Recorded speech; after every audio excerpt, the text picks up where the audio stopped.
This is where Xavi Forés starts to shine, and he needs to, because he's been thinking about this all day. Important for me to stay on the top, especially because I like to win races. The checkered flag awaits, and it's going to be 4 in a row for Xavi Forés. And I have a match goal to win the championship this weekend. He's looking to put a stand in the Supersport Championship and try to get himself onto the Superbike. It's going to be good fun to finish the season in a high, so yeah, looking forward to it.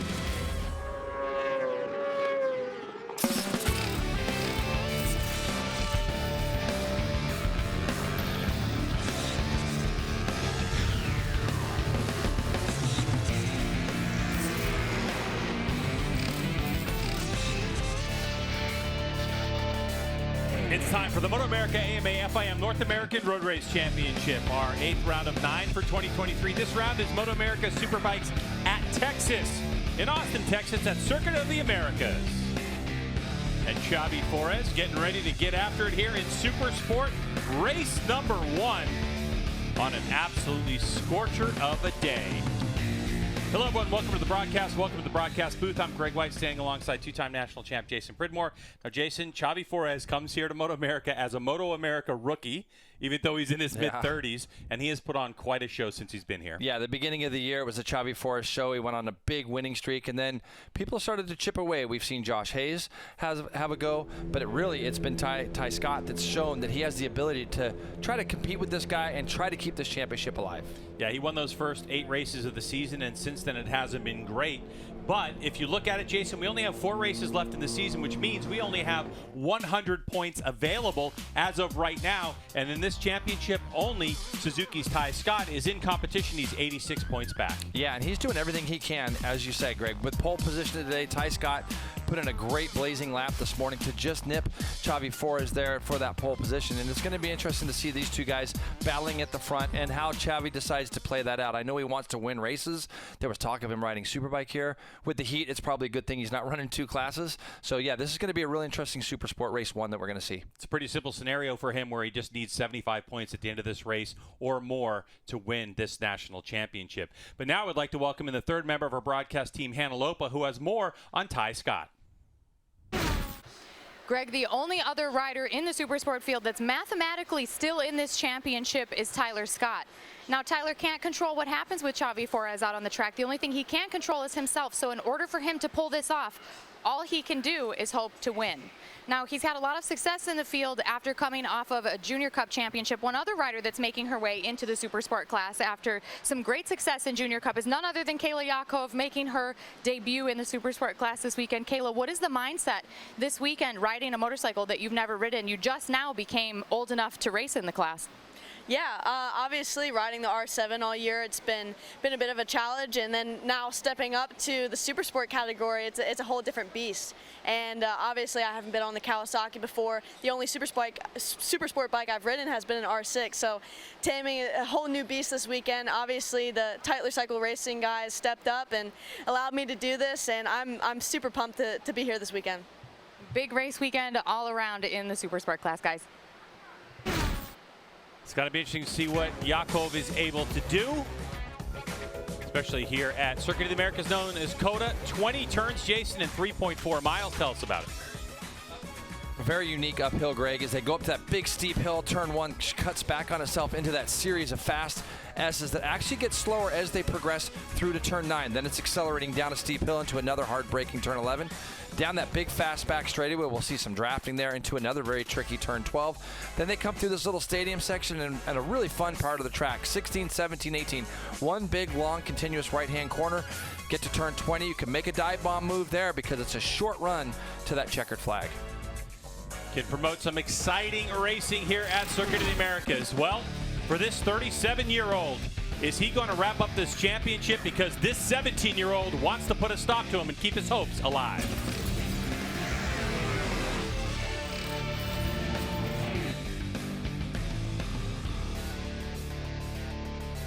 All right, well, you know, that sort of set the stage, didn't it?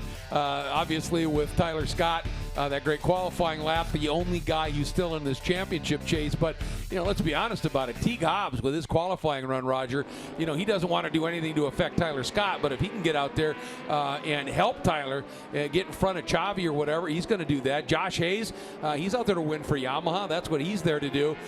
Jake Lewis, David Anthony has been really on form. And this young guy, Torrin Collins, coming in. There's a lot of people out there with a lot of different missions, and they don't really care so much about this championship. No, I mean, I think they're going to, racing with respect, but they're out there trying to win and do the best they can and, see how far up they can finish. Everybody wants to get on the podium, and then also, as the year winds down, you start thinking about next year and getting rides and things like that, sponsors.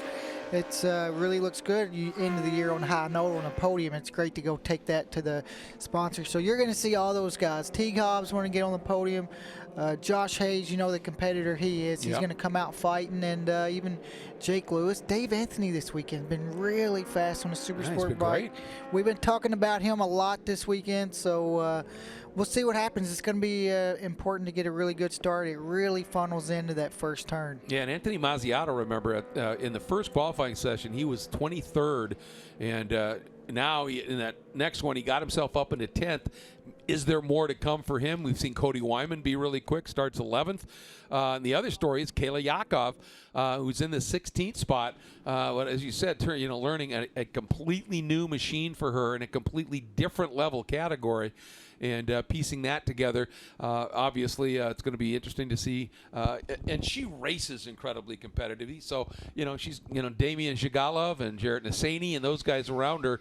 That could be a pretty good, entertaining battle as well. It really could. And then also, too, we talked about this guy a lot this weekend, Torrin Collins, making his Supersport debut here in MotoAmerica. Really young rider and been impressive since the very first practice, just jumping on the bike, also learning the track, someone that he hasn't really been to, learning a new team, just tires, all of it, learning it all on the fly, not getting a ton of laps. We talk about this track being really long. That means during the sessions you don't get as many laps as some of the other ones, and really quick learner. Yeah, he is. And, I mean, he was, I think, top 5 in that very first practice session, so was figuring it out in a hurry. It has been running in Europe in the FIM Junior Cup Championship, which is a feeder series right into Moto 3. So he's got some racing chops, that's for sure. But all eyes up here on this front row. And Xavi Flores has the 2 M4 X-Star Suzuki teammates on either side of him here. And again, it'll be interesting to see what Teague Hobbs does, how hard he fights to try and get in front of Xavi and let Tyler get away and maybe keep Xavi back in third, keep this championship alive. And I just think you're just going to see all these guys fighting for it. Yeah, I think so really too. hard, especially early in this race. I think, the leaders are going to, this track with, we talk about a lot this weekend with the tricky apexes, how you got to apex late. Yep. That leaves the door open on that first lap for some guys to make some lunges if they don't get a really good start. Well, that's a really good point, and they can come in and just sort of mess up the entire apple cart there for sure. So, and that's going to be coming our way in just a minute here. Supersport Race 1 from Superbikes at Texas about to begin here at Circuit of the Americas.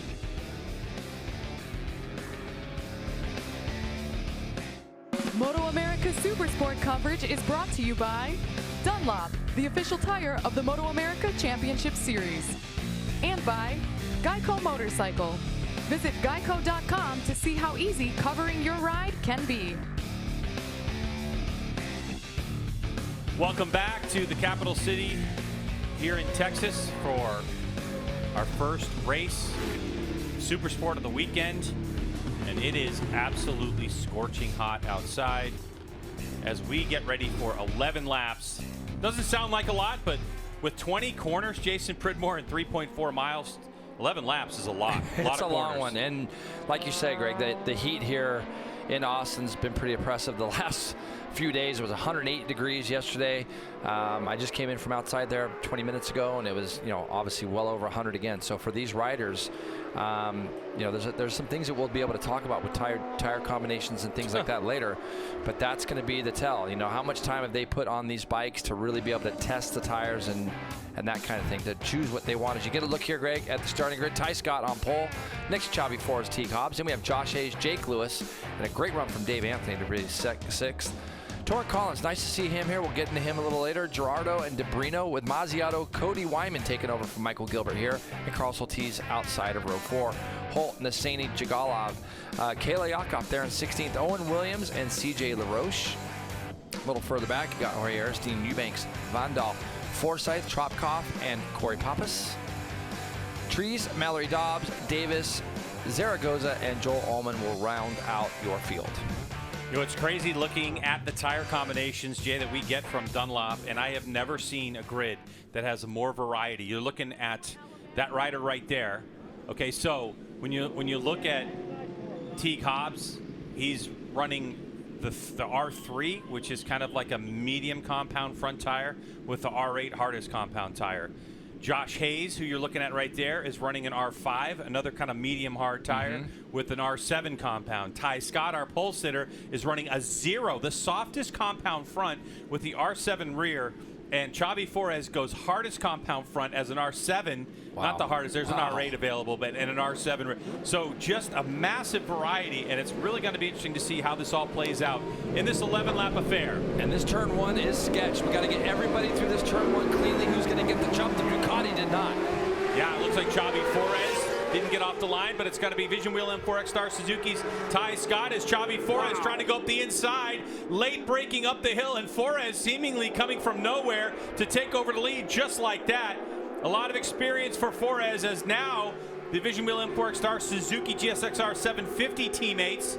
That's Teague Hobbs right there. And there's Torrent Collins, who's right behind Jake Lewis on the Disrupt Racing GSXR 750. Incredible to see that Forres was able to gather that up going up that big steep hill, because he did not get the best jump. And I actually think that's Dave Anthony just trying to go up the inside of Jake Lewis, who goes past Teague Hobbs there. So Jake Lewis jumps in there, and you can see Josh Hayes trying to work all these guys right now. Josh loses the front in front of the field. And Hayes is down right at the apex of the corner. That's a really dangerous spot for Hayes. I'm so glad. That could have ended up a lot worse than it was. Josh held that thing on his knee for such a long time. He got out in that dirty stuff, didn't he? He certainly did. He was trying to go around the outside, was Hayes, and that front went away, and it took about a month for him to hit the deck, as Forres has a look behind him to see who's close. But Jay, you're absolutely right. David Anthony on the Wrench Cycles GSXR 750 was the rider. I look at the outside there is Hayes. Jay, talk about it. Yeah, you can see he just gets out on that dirty part of the track. You see the front start tucking right there, and he holds it up on his knee for a long time, and then now it starts to buck a little bit. But this could have been a lot worse. Josh held onto this bike pretty well there, and that bike was not going to get out in front of all these other riders. So for the number 4, Josh Hayes, just happy to see him up and okay. I'm sure he got restarted as well. So for this Squid Hunter Racing Yamaha R6 rider, he's making a go at it from the back of the field. Does it look like Jake Lewis having a bit of an issue? But it's Warhorse HSBK Racing's Ducati Panigale, the V2 of Xavi Forres, this 37-year-old from Spain, out front as we expected. And there is the rest of the field. As they start to sort themselves out, David Anthony is the bike in the middle of your screen, the number 52 on the black and red GSXR 750, just behind that bright orange Disrupt Racing. And that's the 14 at Torrent Collins you talked about a few minutes ago, Greg, right behind David. Torrent Collins, of course, is Canadian, and he's down here. He races in the Spanish Championship in the Moto3 class, and he's here as, well, kind of a wild card as we have a pass for the lead. It looks like it's going to be Ty Scott, who goes around Xavi Forres and takes over the lead for the moment, but they're going to go, and Forres goes right around the outside. Right back, so he cuts it back up underneath him. Ty Scott with a nice move. Forres very crafty as they get into this very technical turn. 3, 4, 5, 6, Greg. This is a series of switchbacks, and the interesting thing about this is if you look at those inside curbings, we're used to coming here in April when MotoGP is here, and all those curbings are repainted. They're all very bright, and you can see them when you're eye level on the track, because of the cars that they've had run over them. They're difficult to see, so pay attention to that, because it's for these riders getting their eyes up and finding those tip-in spots are a little bit more difficult. So Xavi Forres retakes the lead some corners ago. Hard under braking for Forres. who basically all he needs to do is finish on the podium, Jay. But you can see Forres, he's not thinking about the championship right now. He's just going for race win and wants to lead. Now, it's so important, Jason, when we talk about the cooling of these motorcycles, to be out front and to be pushing your own air, because it is 100 degrees outside. And we've seen high temperatures for these motorcycles, and of course high temperatures for the cooling system, as Torrin Collins makes a move now to go to the rear wheel of his teammate. Listen, he's done a great job, this young man here. We haven't got to see him in the States. I was lucky enough to be around him last weekend.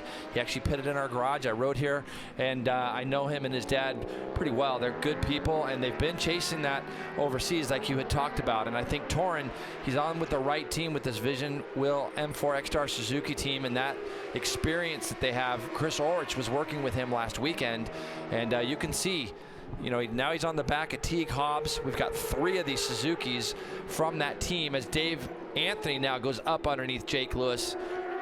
So we got a bunch of GSX-R 750s chasing a Ducati at the moment. Love the ride I'm seeing from David Anthony, but like we were saying at the top of the show, massive tire difference in combination. Hannah, what do you have about it? And Greg, I checked in with Tony Romo from Dunlop regarding that specifically, just to see what the ideal temperature range was from compound to compound. He said it kind of varies. Anything 40 degrees Celsius and above, they'd recommend the R3, but it depends on the rider's comfort overall. He said 50 degrees Celsius, so about 122 Fahrenheit, and higher, all bets are off. He said you won't see any real difference in lap time per se. They're more so fighting the wear of the tire than it is actually grip. It's just the overheating of that tire that they're fighting. Yeah, I would imagine it makes it a little bit grippy as we have a lead change as Ty Scott goes to the front. And Jay, this time, Xavi Forres wasn't able to fight back at the exit of turn number 1. I don't think he wanted to. You know, the thing was is he just kind of sat up and let Ty go, and he's probably going to sit there and just see, you know, what this kid can do leading the times at the front. One of the things I saw Xavi do as he was going up the hill was he kind of looked down, probably looked just to see what kind of lap times they're doing. And now he's going to let Ty Scott lead and kind of dictate that a little. You got to remember, Xavi Forres right now, all he has to do is finish this race right where he's at, and he wins the championship. And then they were going to be able to see him possibly ride a superbike in Jersey. They don't want to make any big mistakes and see this have to go to the next round. So for Forres, he's going to sit on the back of Ty Scott right now. And you can see how early he set up. See how he set up just a little bit before Ty. So he's just going to watch what the 70 is doing right in front of him for a lap or so, and then decide what he wants to do. That's a long back straightaway here at Circuit of the Americas, and these next generation Supersport bikes going 160 miles per hour. And Jay, this is exactly what you're talking about, left part of your screen. Yeah, you're going to see, he has a look over his shoulder there to see that it's Ty Scott, and he's got a big gap. And as they come up this hill, kind of see him look down here in a minute. He looks down just to kind of maybe look at his times or whatever he might be doing there. Ty Scott goes underneath him, but you'll see how relaxed he is once they come out of this corner. He almost sits up in a way of showing that he wasn't really ready to go back down underneath them. I know the other concern for all these riders in all the classes this weekend too is to keep an eye on basically the cool temperature, like the engine temperature. And so one of the things that he might have been doing was just taking a look to see, okay, what's the temperature that I've been leading, and now as I follow, and this is what we expect to see a lot of the race. Even though a rider might have the ability to stay locked onto the rear wheel of the rider in front of him, it doesn't pay dividends when it's this hot outside. David Anthony going up the inside and can't get the bike stopped, can't get it turned. And so then Anthony, Aussie Dave, has got some work to do as Torrin Collins does the right thing and just lets Dave Anthony do his thing. That's a product of this track, and I think as you get hotter, obviously the heat's going to come into play, but Dave Anthony wanted to take a shot at Torrin Collins at the top, but turns 1 here, turns 10, turns 11, they're all very much alike. And on some of the bikes, you know, I was sitting up there yesterday, some of the bikes roll through there in second, some of them are going all the way back to first. And so there's a lot of different varieties and things, but if you don't have the bike slowed down by the time you get to the crest of the hill in turn 1, Greg, it makes it really hard to tip the bike in. You feel like you're accelerating when you get to that flat part of the track up top of the hill. Back up front we go to our leader, Vision Wheel M4 X-Star Suzuki's Tyler Scott. And Xavi Forres, your championship points leader, is chasing after him. It's been 4 races since we've seen Forres get that 8-race win streak snapped. And of course, that was Josh Hayes back then. What do you have, Hannah? talking to Tyler Scott, you know, he only came here for the first time this year after Barber, and it was a track day just to get some laps to familiarize himself with this circuit. And he didn't get a lot of seat time, to say the least, but it definitely was helpful in learning the track. He said, you know, nothing can really prepare you for learning a circuit as much as riding it will. So that was definitely beneficial. He said this weekend he's not really counting points. He's just focused on winning the race, and, you know, he likes to lead from the front. So far, so good. Jason, how difficult is this track? It's 3.4 miles. You know, the practice sessions and the qualifying sessions are a set time, 40 minutes or so. So you don't get as many laps as you would at a smaller track. How difficult would you say this track is to learn? You know, Greg, everything's in front of you. It's not a very difficult track to kind of learn. It's difficult to put it together, though, if you know what I mean, because the sectors that you have here, you know, you come up this hill and it's kind of awkward at the top of this hill. You know, these guys do a bunch of laps. You can see Chavi shaking his head, and I'm not exactly sure why. Maybe the bike's getting hot. Not, you know, like I said, you see him popping out there. Yeah. Maybe him leading is better than following. Maybe that's going to make it to where his bike can stay a little bit cooler. Made that look relatively easy. But you come down through this section, and this is all pretty good stuff. Like, you come through turn 2, turn 3 is really fast, knee on the deck here, and then you got the Series S's, and it flows really nicely. Then you get to turn 10, and it's like stop and go again. End of the back straightaway, kind of same thing. Chavi Flores looks to me right now like he's just decided I got a lot of pace, and maybe my bike's getting hot, and now I just want to try to check out. He's got to follow Ty Scott and kind of see what pace Ty has, and maybe he just feels like it's going to be a safer bet for him to take the lead, get out front, and let this bike get that clean air, even as hot as it is. On that dashboard they have that they can look at, there's no speed. It's not like a street bike dashboard, but definitely one of the items that they get when they look down is going to be the temperature. And the team has talked to each of these riders and said, look, here's the deal. If you see it going at 105C or 110C or 120C, figure out how to cool it down. It's very similar, trying to find clean air, as it would be if you had wet tires on a drying track. Correct. The clean air that they're looking for to cool the bike down at this temperature, over right around 100 degrees, is the same as if you were trying to find wet track that is on a drying track with rain tires, if that makes sense. Yeah, it totally actually makes sense. I know what you're trying to say. How about this guy, Teague Hobbs? Love watching his progression this year. I had a good long talk with Chris Orich over the week about this young man and how well he has done. He's just really done a nice job keeping his nose clean, learning everything he can from this team, putting himself in a good position to hopefully continue with this position again next year. It'd be good to see him back, as Teague runs a solid third right now, Hannah. He is, and we talked about how difficult it is to learn this track, and this is Teague's first time here. He said no amount of playing the MotoGP game on the Xbox will ever prepare you for learning this track. He said he was awake all night really thinking about it. This morning he changed some of his rider inputs in different areas, and he saw a positive change. He's using more rear brake here than any other track, and that's been really helpful for him to get the front end to the apex and pointed. You know, starting from the fifth front row start in a row. So he knows he can do a fast lap. It's just a matter of stringing them together. Yeah, and speaking of fast laps, Chavi Flores just went by the stripe and sets the fastest lap of the race so far at a 2:14.0 after following Ty Scott. So Jason, without question, Flores had a look at it and said, something's got to change here. I got to get going. Yeah, he's got some pace, doesn't he? So that's the whole thing for Chavi, was to get back out front, and it'll be interesting if it stays this way. Hannah will ask that question of what was the reason we decided to take the lead when we did. These guys are kind of getting locked in here as Torrin Collins and Jake Lewis.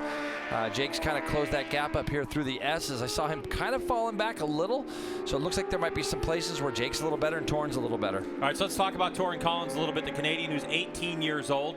He's been riding since he was 5 years old, started racing at 6, and Jason, the Canadian, he started road racing, so it wasn't, you know, some motocross or, you know, even flat track, but he spends most of his time in Spain, where he does do an assortment of training from supermoto to flat track to cycling to road racing and all that kind of stuff. He's in the used to be called the CEV, now it's called the Junior GP on Moto3 bikes. That's a feeder series that gets right into Moto3. The problem with Torrin is that he's now at a height and about 155 pounds where he feels like he's kind of larger than the Moto3 bikes. He's been able to score points this year in his championship, as he still has 2 rounds left in the season. But the 18-year-old from Canada wanted to come here, wanted to race specifically at COTA because it's a world level track and he's used to that type of stuff. And he's trying to assess what he wants to do next season. And he also knows this is a tryout. You know, he's not going to push, doesn't want to crash, wants to show the team. Bring it home. Yeah, exactly. Show the team in this entire paddock that he's got speed and that he's also got a good head about him. And that's going to be really important moving forward, because if we get to the point where Jake Lewis and Dave Anthony are going to bunch up and he's going to get into a race, he's got to make a decision on how aggressive he's going to be. Hannah? Speaking of aggressive, Torin told me specifically he feels that his riding style is aggressive and he feels very comfortable pushing hard on the front. So it was important for him to utilize that strength early on, especially to try and stick with this lead group, but especially throughout the race. He has ridden with Tyler Scott in the European Talent Cup back in 2020. A little bit of a rivalry there, so he's got a carrot out in front of him to keep him motivated, to say the least. I've been lucky enough to know him, Hannah, since he was about 13 years old. As Jake Lewis runs wide at the top of the hill, is that going to allow Dave Anthony through? So Dave Anthony did it earlier. Jake Lewis did it there. So, but going back to Torin, you're not going to meet a nicer family either. His dad is amazing, and Torin's such a nice young man. But I was lucky enough to do quite a few laps with him and see him ride a lot as a kid. And it's nice to see him back over here putting in as good of a ride as he's putting in right now. But he's gonna have himself a big handful of Dave Anthony here, who's we've seen, Greg, been in Superbike, been in our paddock for a number of years.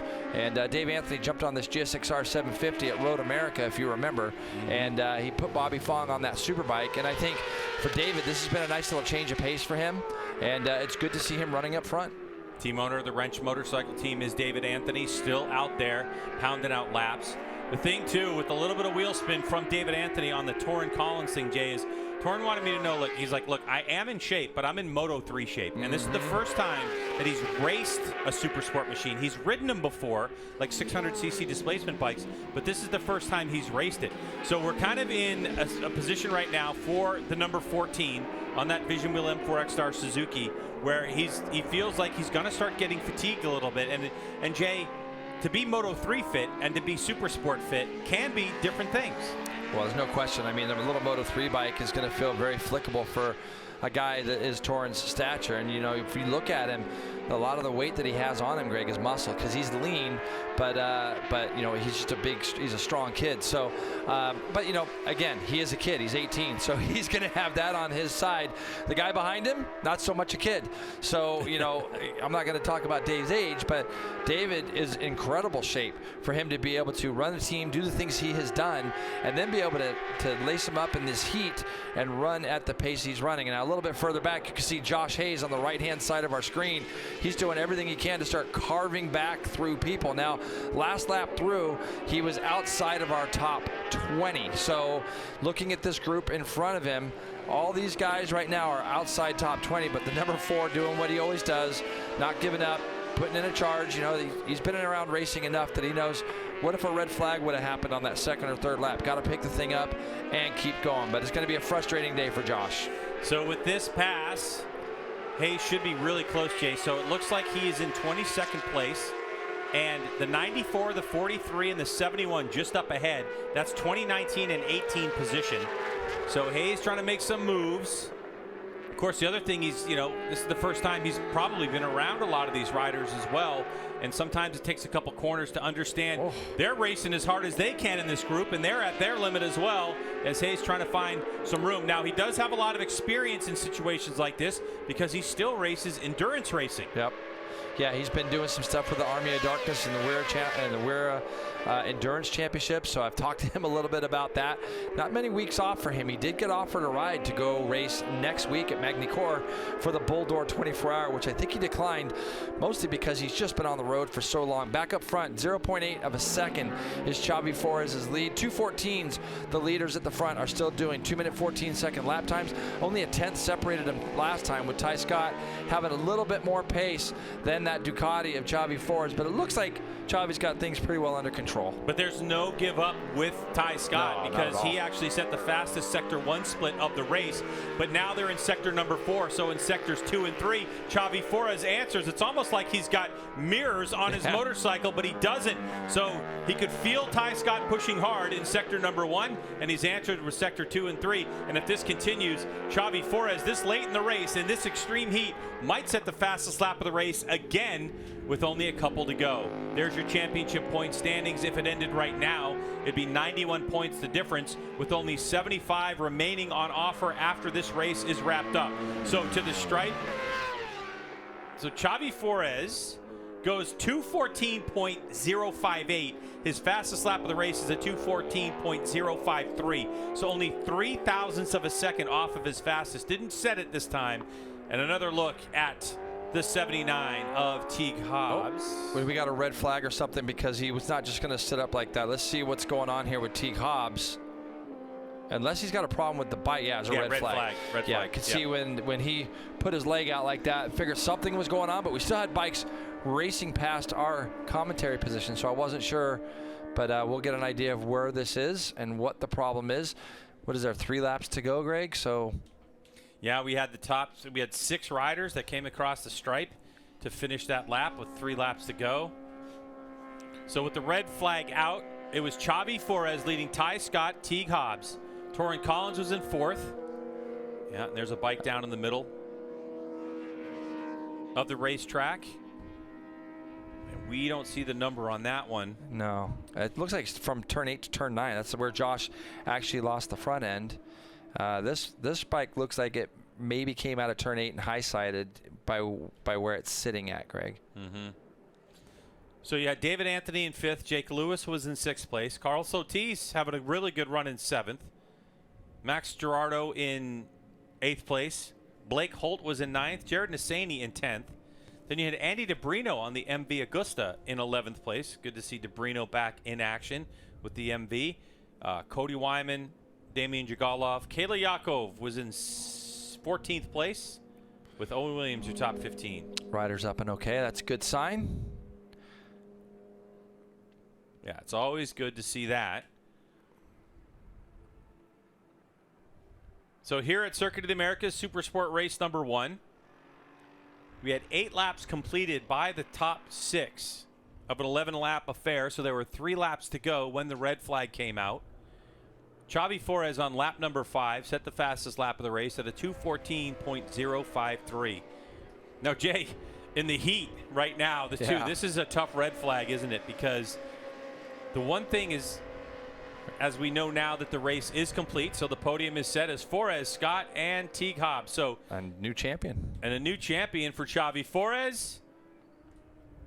9th race win of the season for the Spaniard. And now the gloves are off. He doesn't have to worry about the championship any longer. He'll have a Supersport race tomorrow.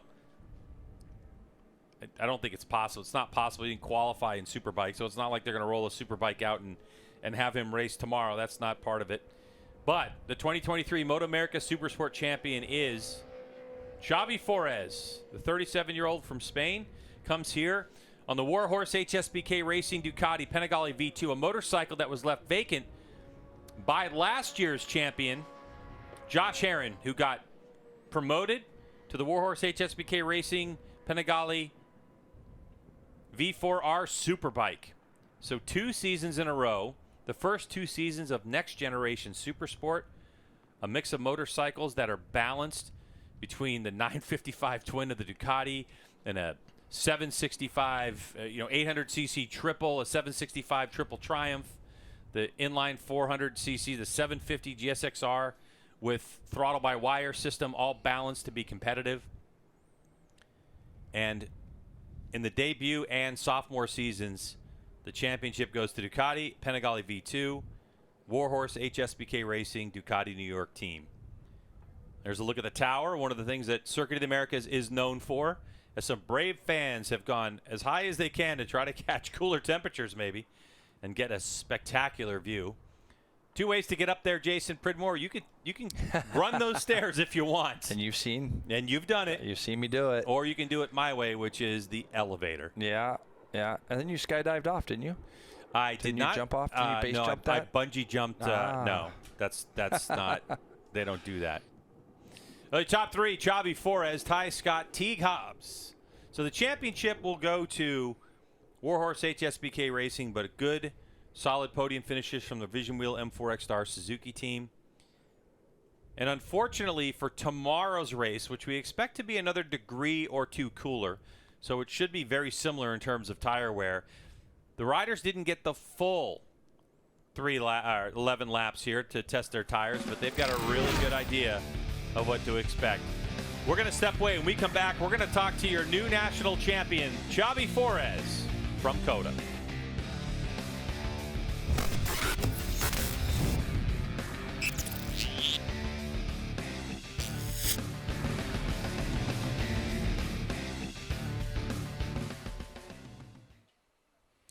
Well, big congratulations to the man from Lombay, Spain, Xavi Flores, coming over and had those 8 wins to kick the season off, then went into, for him, a fairly quiet period, but wins the championship with a win, and an absolutely superb ride.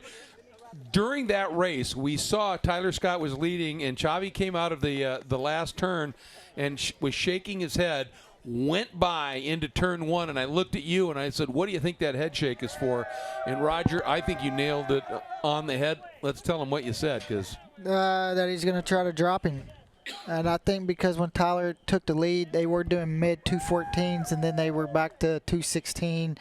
And when Xavi was riding behind him, he was kind of like looking around, and I thought he felt like he had the pace. If he got in front of him and put some really good laps in, he could pull a little bit of a gap. But hats off to Tyler, though. He was able to latch on and still do the low 214s and keep it within a second, keep the pressure on him. I mean, only a second lead. Xavi can't relax. That could go away one mistake. So Tyler did a good job there, able to latch back on. But Xavi Flores has had a great year, won 8 in a row early. The races that didn't have the pace to win, he didn't make any mistakes, took the points that he could get, and wrapped up the championship one race later than I think he wanted to. Yeah, exactly. But still got it done. Well, and the question was for Tyler, do you think that, once he got to the front, the old adage, go as slow as you can to lead.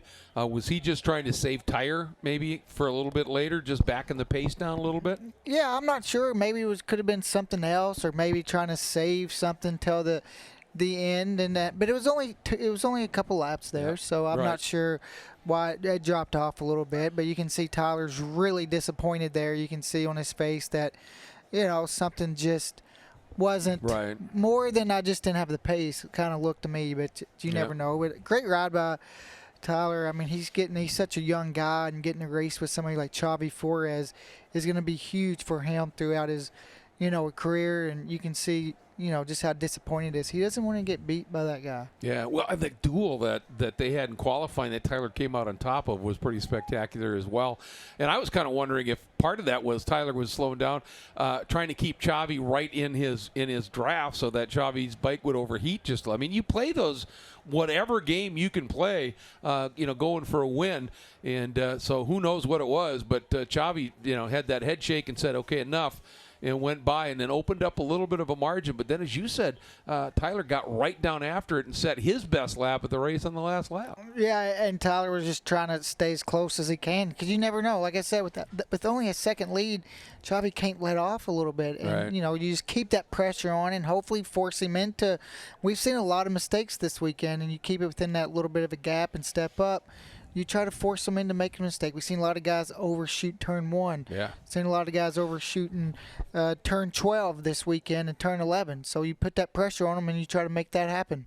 All right. Well, we're going to get some answers here. We'll be hearing from our champion in just a sec.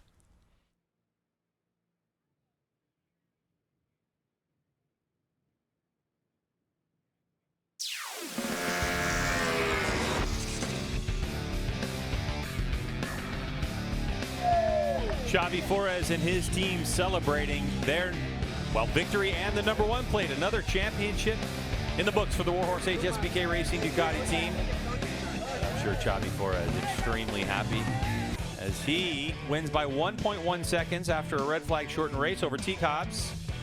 Tyler Scott, T. Cobbs, Torrin Collins.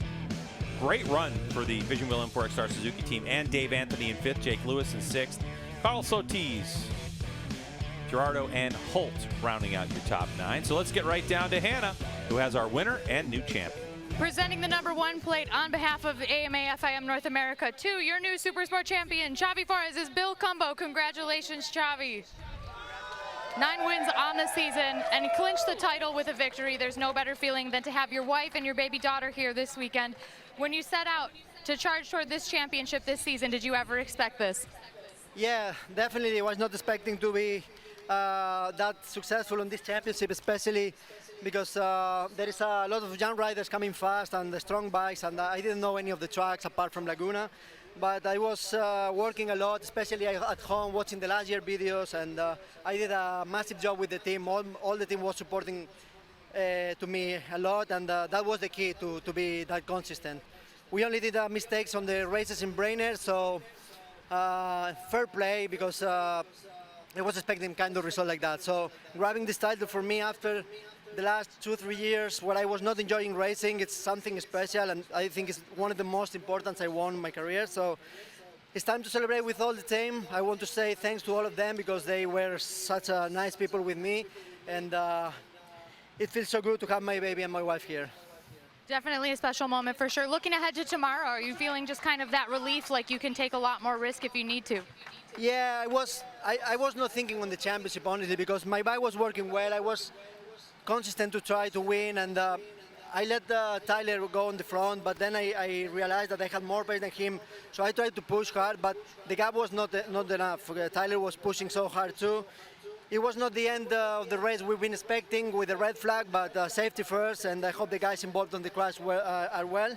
And yeah, it's time to celebrate again, enjoy this #1 plate, and move forward for tomorrow. I know you've got eyes set on Superbike for the end of the season. What are the chances that we see you on a V4? Well, that was the plan. I need to talk to the team in order to know if there is a bike available for me for the last race. It would be nice for me to do that like a wild card, no? Because I want to enjoy, I want to try myself on the Superbike, but we will talk about it. No rush. Congratulations, Xavi Flores, your Supersport champion, guys. Class act, right? I mean, Always. He's absolute class act. Always, yeah. And you know, it goes back to the story. He was 16 years old when he came to the States and thought he had a ride here and really wanted to be here. And at the tail end of his career, he gets to come here. He shows tremendous speed and a great bike and wins the #1 plate and gets to enjoy the celebrations. Let's get back down to Hannah. Second place today, Tyler Scott. Tyler, quite the battle out there. Take us through it with Xavi Flores. Yeah, Hannah, it was an incredible battle. It's definitely really hot out here this weekend, but we got the bike dialed in, the whole Vision Wheel M4 XR Suzuki team, and got a really good start and wanted to follow Xavi for a little bit, and then got in front and tried to just do an average pace. And when he got back in front, I tried to follow him and stay really close. And I made a few mistakes along the way, but we'll move along and move forward and stronger for tomorrow. You were running a different front tire than from the rest of the kind of front of the field. How was it feeling underneath you as those laps went on? Yeah, I felt really comfortable on the front tire and definitely pushing really deep into the braking zone. But some other interruptions on my part actually hurt me trying to gain in those areas. Well, is there anything that you were able to really take away from today that could help you maybe perhaps pull off the win tomorrow? For sure, we're going to make a few changes overnight, but I feel overall really great with the team and the bike, the whole setup that we have. Congratulations, Tyler Scott, second place today, moving right along. Third place and back on the podium for Teague Hobbs. He is having a breakout season, to say the least. Teague, take us through your race. It was a good race. Unfortunately, it was a little shorter than we expected, but you know, hopefully the guys are all right who went down. We got a little bit of work to do to catch those guys tomorrow, but I think we can do it. You know, a new track for me, so every session out we're making some strides, and got to give it up to the whole Vision Wheel M4 XR Suzuki team. They worked their butts off. Thank you to the Center for Plastic Surgery, Greer Roofing, everyone at home watching. Now that you were finally able to really string a significant number of laps together throughout this race, what does that tell you about where you need to improve? I think I have a few ideas of where I can get a little bit of time tomorrow, and I mean, we'll see it on the data when we go back to the garage. But you know, all we can do is go back, you know, do our homework, and hopefully come out tomorrow and be in that battle and maybe come out on top. Teague Hobbs rounding out your Supersport podium. Greg. Yeah, and Jay, just looking at the best lap times that each rider set in the field, you have Xavi Flores who went 14.0, Ty Scott who went 14.3, and then the next is Teague Hobbs at a 15.4. So when you look at that, as a rider tonight and the team looks at it, what are you thinking about? while second's a hard thing to gain, and Teague's going to have to really dig deep with his crew and on that computer to look at some things that he can maybe change. There'll be things that maybe he can change as a rider as well. Like he said, he noticed some stuff because he hasn't been here before. But finding that second's going to be hard. This guy will probably go even quicker tomorrow now that everything's just off the table. I wouldn't be surprised to see him dip into the 2:13 range like he did 14 flat today. So, he can ride a little bit more free tomorrow. It'll be interesting, too, to see what Ty Scott does also. By his comments, it kind of made me think that he maybe made some mistakes in some of those slow corners and lost that time and had to keep fighting back to gain it.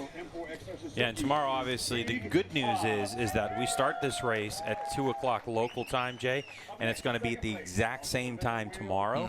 And expect it to be just really close to being the same temperature. I don't think 100 degrees or 98 degrees is going to be that big of a difference, and the sun is expected to shine. There has been some talk about the possibility of thunderstorms in the area as well and cooling things down, but nothing so far today, as Bobby Scheck, the team manager for the Warhorse HSBK Racing Ducati New York team, gets to stand on the podium with his rider for the second year in a row and collect that #1 plate.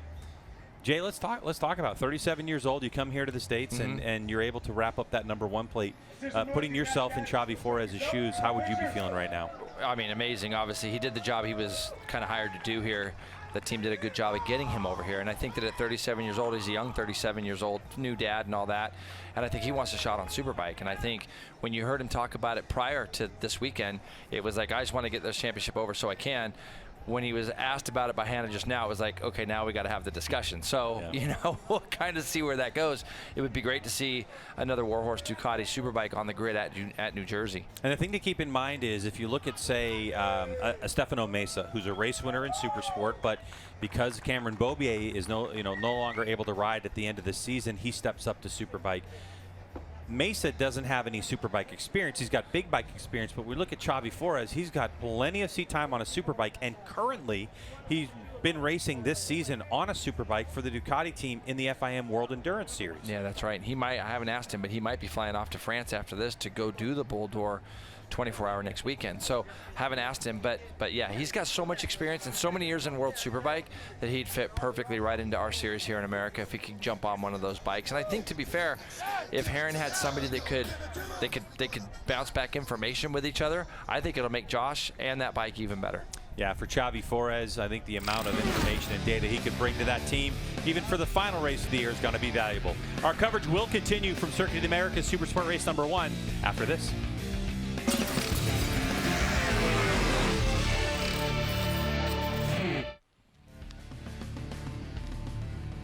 And that was the pass that Xavi made to the lead, where he then just opened up enough of a margin, ended up winning by about a second. Obviously, the red flag from the incident and everything affected it. A couple of guys that I think we could talk about off the podium. One, Torrin Collins, continuing to, I think, really impress, ending up in 4th, having that great duo with David Anthony and Jake Lewis for a large chunk of that race. But this young man, wow, is he for real? Yeah, and, they talked about it just, racing Moto3 bike. The 600 is going to be a lot more physical bike to ride. And this first part of the track, we talk about turn 1 all the way to turn 9, is really physical. I mean, it's at high speed and it's just left, right, and you're just constantly working the bike. So this track is not easy, and for him to go out there and get 4th and just be consistent in his lap times is really impressive. He rode here at a track day, but not a ton of not like one of those places where he goes to all the time. Yeah. So it's got to be feeling pretty good, and I'm sure now he's got, going to want a little bit more. And, like Teague Hobbs yesterday in the first practice was 8th. Yeah. It's impressive to see him dig in with his team last night. Never knew the track. Yeah, and come out today and get on the podium. Yeah, it's incredible for him, I think. And I love how Torrin told Greg and Jason that, he said, well, I'm fit, but I'm Moto3 fit. I'm not Supersport fit, which is a different deal. A guy who's just fought through today, too, is Jarrett Nassani on the Altus Suzuki, the number 59. First practice and qualifying, he was back there a bit, upped his game in qualifying, found something, ended up 14th, and then ends up cracking the top 10. So that was a never say die effort. And also a couple other guys, Max Gerardo and Carl Sotis, 7th and 8th. Yep, really good run there. Kayla Yakov up into 14th.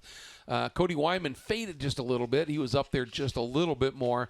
And Andy DeBrino on the MV Agusta doing it on his own, as you talked about here. Darn near up into the top 10. We know what his talent is. Obviously trying to develop that bike, but doesn't have a lot to draw on here. So there were some pretty interesting stories throughout the field here. There's no question about that. And, you know, Owen Williams, too, young guy who stepped right from Junior Cup into this category, right there in the top 15 as well. Let's get back to Greg and Jason. MotoAmerica Supersport coverage is brought to you by Dunlop, the official tire of the MotoAmerica Championship Series. And by Geico Motorcycle. Visit geico.com to see how easy covering your ride can be. Welcome back to Circuit of the Americas here in Austin, Texas, where MotoAmerica is solo this weekend in our first solo run here at this beautiful circuit. Let's get right down to Hannah Lopa, who has more. Torrin Collins making his Supersport debut this weekend. When we chatted earlier, he said he had a goal of perhaps a top 10 finish, finished a 4th in his first ever race and his first race at this track. Torrin, take us through your kind of first impressions of MotoAmerica and the Supersport motorcycle. Well, it was definitely a big step for me. I'm used to the Moto3, which is a 250, and it's a lot lighter. So this bike was a lot heavier and a lot more power, and the bike was sliding around a lot more. But yeah, the MotoAmerica paddock is incredible. The amount of fans that are out here, it's amazing. And I'm really happy to be here. The first race, definitely a bit of a difficult one. My launch wasn't particularly good. The first launch basically in a race on a 600, so it was hard. And the first few laps I was trying to be really aggressive because I started down in 7th and I need to get up quickly. And I got in a good battle with 3 guys for 4th. There's a bit of love taps, which is good. That's how I like it. But yeah, really happy with the first race, and I'm excited for tomorrow. Now, we talked earlier a little bit about tires. You only have one choice of tires when you're abroad, Dunlops, but much, much different. What were you kind of feeling underneath you as those laps wore on? Well, with more power, for sure. The bike was sliding a lot on the gas. I'm not particularly used to it, but I'm learning quick, and that's the most important thing. In Q2, we tried a harder front tire, and it really wasn't working for us. I struggled with confidence, but we changed to a softer tire for this race, and I loved it. I felt good on the brakes. Brakes are definitely my strong point around here, and yeah. Any big takeaways ahead of tomorrow that'll help you prepare a little bit better? Definitely hydrating a bit more. I was hydrated, but towards the end of the race, I was definitely feeling it, especially through the S's on the heavy bike. But yeah, tomorrow, good start, be aggressive, get the elbows out early on, and try and stick with Teague if I can. Maybe fight for the podium, who knows, let's see. Congrats, and we'll let you get out of those hot leathers. Thank you so much, Torrin Collins, guys. I mean, Jason, I don't think it's beyond the realm of possibility, especially with the quality of team that he's riding on this weekend. What a great interview from that young man. And, you know, Greg, when you get involved with a team like Chris Ulrich's team, the Division Wheel M4 X-Star Suzuki team, they're going to bring a lot of young talent up. We've seen it over the years. I asked Chris the other night, I said, have you ever done a count on exactly how many guys have ridden for this team over the 40 years that they've been around? And they found another one with Torrin Collins. I thought he did a tremendous job. You heard him say there's a lot of things to get used to, the weight of the bike, getting him off the line a little bit more, the tire change right before the start of the race. That's the kind of stuff that, as a young rider, if your crew or you come up to us an idea that let's just throw something at it and try something a little different, and it works, gives you a lot of confidence. And they'll go to the board tonight, look at some things, and he'll be more competitive tomorrow. He's got one more race left here, and then I asked him if he was going to continue on in New Jersey, and because of his schedule over in Spain, he can't do it because they have a test in Aragon, and then he's got some races coming up as well. But it seems like, especially from the results, when I asked him about it, he said, look, in that championship, the Junior GP Championship over in Spain, it's super competitive, and he's been able to score some points this season. But when you come here and you run up front, it's a totally different animal. Do you think maybe that his riding style and just his physicality in terms of his weight and size is more suited to a larger bike like the GSXR 750 than it would be a Moto3 bike? I would agree. Yeah, I think so. And you got to remember that each year that he gets a little bit older, there's going to be young kids that are coming into that series. He's in in now that are going to be lighter. And a lot of times when I follow Torin on Instagram, I've been following him for years. It's always like, oh, tough. We had a little bit of tough luck here, a little tough luck there.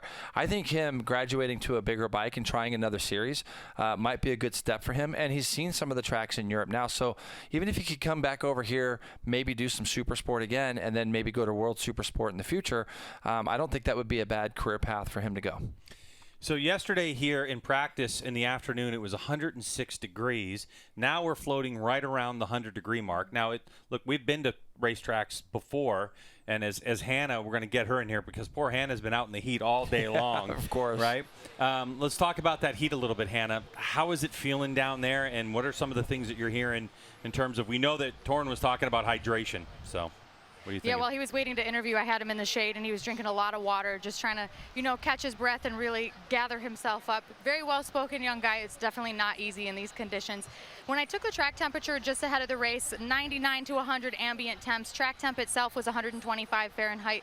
I don't know what exactly it is. I'll have to take another temperature here in just a little bit if I can get my hands on a pyrometer, but it's definitely hotter than it was before. And if I'm hot, I know that these guys in their full leathers, helmet, gloves, boots, everything are quite a bit hotter. And even just interviewing the riders next to their motorcycles, you could feel the heat just radiating off the bike. So it's definitely a very tall order this weekend. I think everyone so far is handling things very well. You know, we saw triple degree temperatures a couple years ago at the Ridge, and I think, you know, compared to that, this is not too bad. Everybody's managing pretty well. I know you guys are pretty comfortable in your air-conditioned booth up there, to say the least. It's a little warm in here, honestly. It's got a little warm. Oh, yeah, unfortunately. I'm sure. Yeah, I'm sure I mean, it's terrible. it's probably like I feel so bad for you. 80 degrees in here, you know. So Sweating. yeah, it's a little Makeup. bit. But yeah, it's funny that you mentioned the Ridge, Hannah, because that was probably one of the hottest situations we've had. Does the people down there, are they talking about this is similar to the Ridge, or are they just living in this moment talking about how hot it is and how brutal it is? It's trying to everyone's taking care of each other. Nobody's really talking about the Ridge too much, but everybody's certainly hot. Everyone's keeping an eye out for each other, sitting in the shade when we can. But, you know, it's the same for everybody. It's the same for all of the riders out on track, same number of laps. I'm sure some of them were disappointed not to get the full race distance, but I'm sure there was some relief there as well. Yeah, I would think so. and probably at this point, Hannah, we need to get you in the shade because we have more racing coming up on the docket here as the day rolls on. So thanks so much for that, Jay.